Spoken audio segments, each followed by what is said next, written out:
Clarity के साथ वो अपना काम कर रहे थे। क्या पाकिस्तान तहरीक इंसाफ को 2024 में ये तमाम चीज़ें मुयस्सर थी? तो जवाब है नहीं। उस वक्त पीएमएलएन के कुछ लोगों ने दावा किया, उनको अननोन एक टेलीफोन आया और ये बताया गया कि जनाब आप एक काम करें, आप नून लीग के साथ ना चलें, ये मुल्क के लिए ठीक नहीं है। तो इस पे उन्होंने वावेला कर दिया और आज सिर्फ टेलीफोन नहीं आते, जो कुछ होता है वो आप सब जानते हैं। पीएमएलएन के साथ कभी इसका अशरे अशीर भी नहीं हुआ। नवाज शरीफ को जब हटाया गया हुकूमत से 2017 में, तो उनके बाद वज़ीर आज़म पाकिस्तान जो बना वो नवाज शरीफ साहब की अपनी जमात से बना।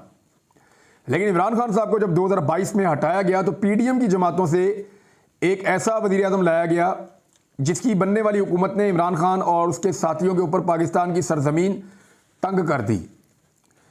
एक और सवाल है बड़ा सादा सा, क्या मुस्लिम लीग नून से 2018 के इंतखाबात में उनका इंतखाब